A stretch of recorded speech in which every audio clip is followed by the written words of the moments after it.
ladies and gentlemen, this is King Arthur Villanueva!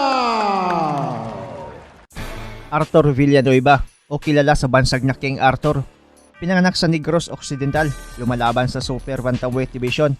Maraming bakbakan na rin ang sinagupa at ang isa sa mga tumatak ay ang laban niya kontra si tigasing Meksikano na si Juan Jimenez.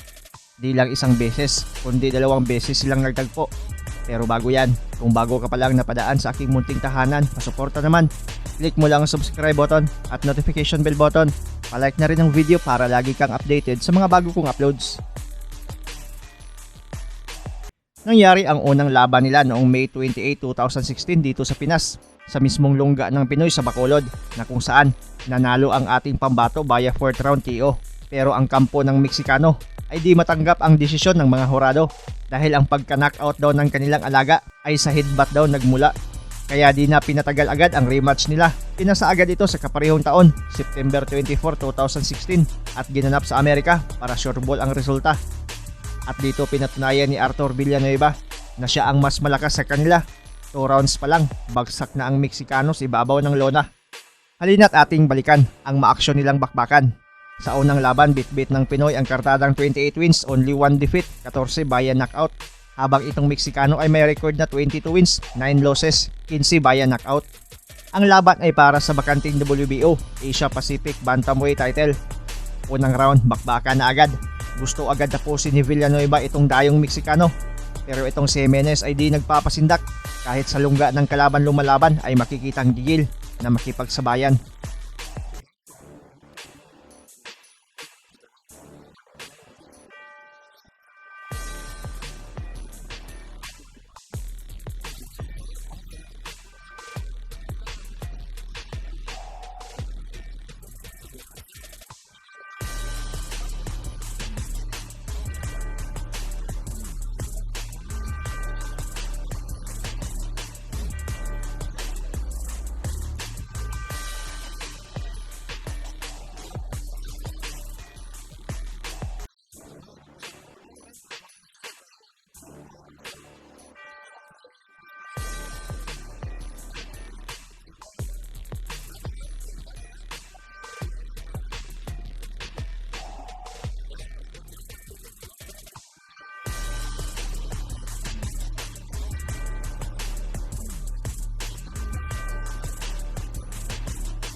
Second round, sa sobrang kumpiyansa, nasa pool ng pinaulan na kamao itong Pinoy at bagsak ito.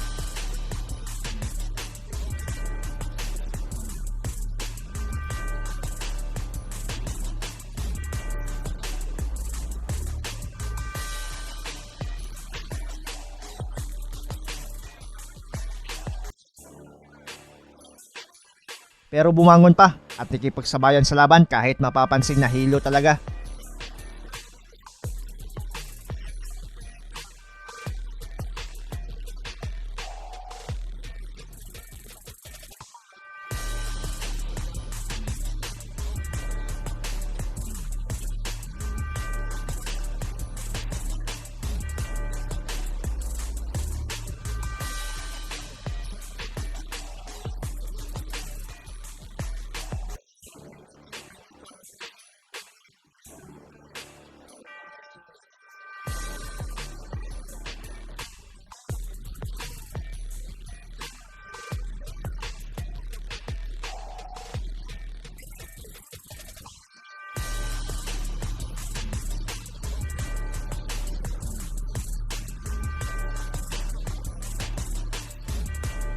Third round, gustong makabawi nito si Villanueva. Pinipressure ang kalaban at matapos ang ilang segundo, nahuli ng 1-2 na kombinasyon itong Meksikano at napaluhod ito.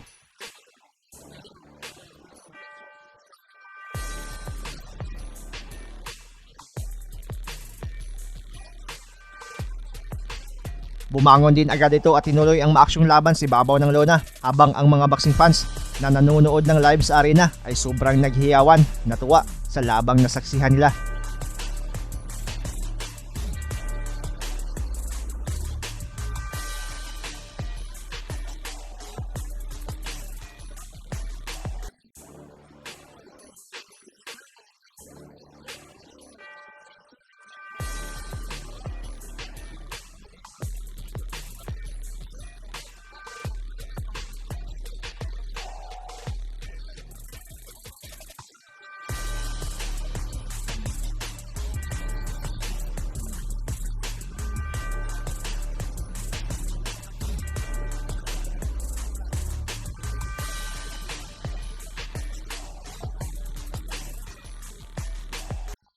Fourth round, mas naging mainit na ang laban.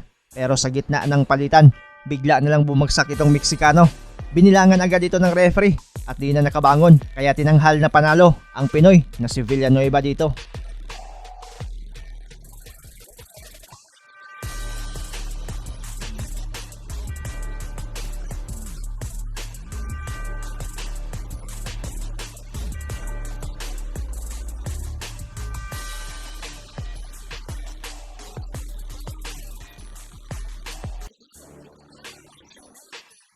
Pero sa replay na ginawa nila ay makikitang headbutt ang nangyari. Kaya naman tila di matanggap ng kampo ni Jimenez ang pagkatalo. At kahit si Villanueva mismo ay di kontento sa naging hatol ng mga hurado.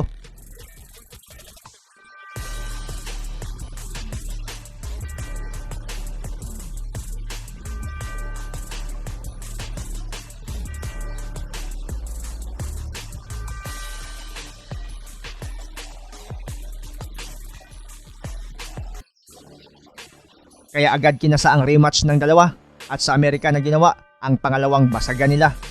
Sa Carson, California sa Amerika ang venue para ulit sa WBO Asia Pacific Bantamweight title. Sa unang mga round ay parehong may gustong patunayan ang magkabilang kampo. Kaya naman mga solidong kombinasyon madalas ang binabato ng dalawang mandirigmang ito.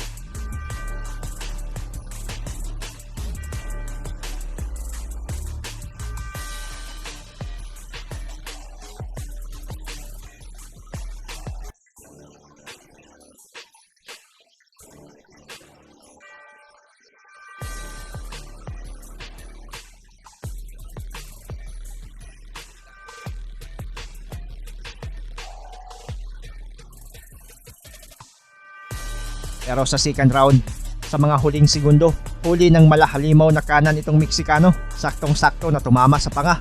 Kaya parang trusong bumagsak si Babo ng lona at di na ito nakabangon pa.